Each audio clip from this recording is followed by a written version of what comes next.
बिस्मिल्लाहिर्रहमानिर्रहीम। अस्सलामुअलैकुम। कैसे हैं आप सब। आज हम बना रहे हैं मज़ेदार ज़रदा स्टाइल मटन पुलाव। चलिए शुरू करते हैं आज की मज़ेदार रेसिपी। सबसे पहले कुकर में आधा कप तेल डालें।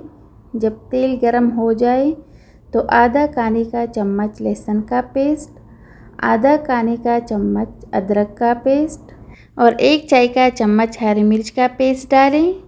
इनको अच्छी तरह भूनिए ताकि कच्चापन ख़त्म हो जाए। तीनों पेस्ट हमने पहले इसलिए डाला क्योंकि इस रेसिपी में तली हुई प्याज इस्तेमाल हो रही है। अगर बाद में डालें तो सही से नहीं बनता और जायका ख़राब हो जाता है। अब आधा कप पहले से तली हुई प्याज डालें और इसे थोड़ा सा भूनिए ताकि मसाले में मिक्स हो जाए।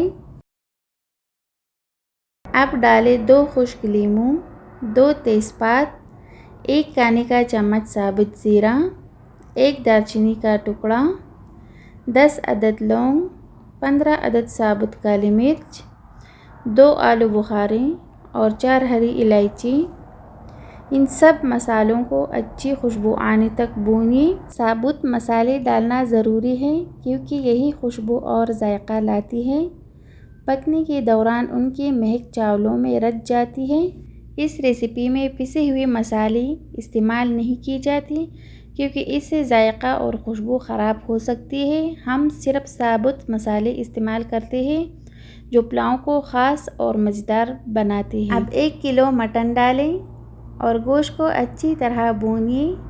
याद रखिए गोश्त में हड्डी और चर्बी होना ज़रूरी है क्योंकि यही चीज़ पुलाव को ख़ास जायका देती है। गोश्त को प्याज के साथ भूनना ज़रूरी है।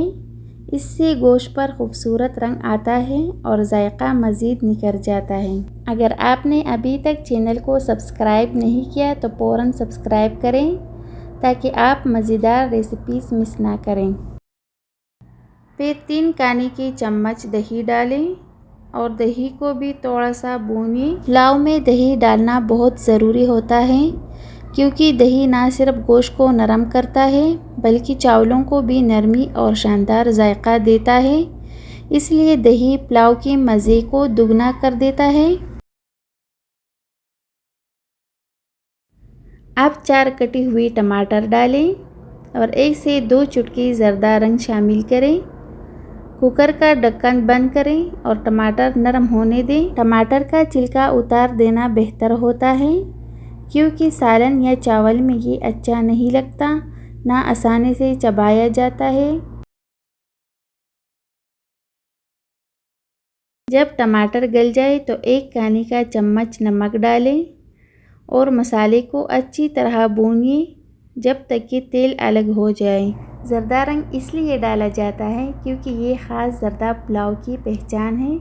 इसी से पुलाव का रंग बहुत खूबसूरत आता है। अब इसे अच्छी तरह भून लें ताकि गोश्त और मसाले आपस में खूब मिक्स हो जाए और खुशबू मज़ीद बढ़ जाए। आप चाहे तो ये पुलाव मटन की जगह बीफ या चिकन से भी बना सकते हैं। बस गोश्त का वक्त देखकर पकाएं।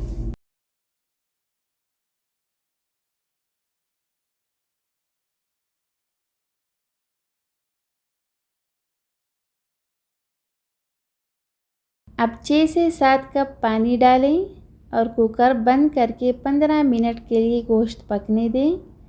15 मिनट बाद चेक करें कि गोश्त गल गया है या नहीं। चावल को पहले अच्छी तरह धोएं, फिर 1 खाने का चम्मच सिरका डालकर तकरीबन 1 घंटा भिगोएं। चावल लंबे बनते हैं और पकने के बाद चिपकने नहीं पाते।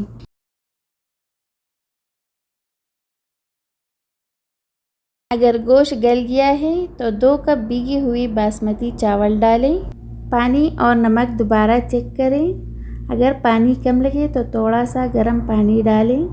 आखिर में 4 हरी मिर्च डाल दें और कुकर का ढक्कन बंद करें। 5 मिनट सीटी आने के बाद चूल्हा बंद करें और 10 मिनट के लिए दम पर रखें।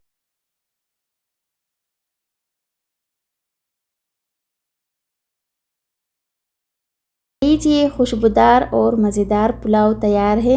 बूटियाँ गल गई है, चावल भी लंबे और नरम है। ज़बरदस्त ज़रदा पुलाव तैयार है। पुलाव देखने में जितना खूबसूरत है, खाने में इतना ही लजीज। ज़रूर ट्राई करें और अगर पसंद आए तो चैनल को सब्सक्राइब करना ना भूलें। फिर मिलते हैं एक नई रेसिपी के साथ, तब तक के लिए अल्लाह हाफिज़।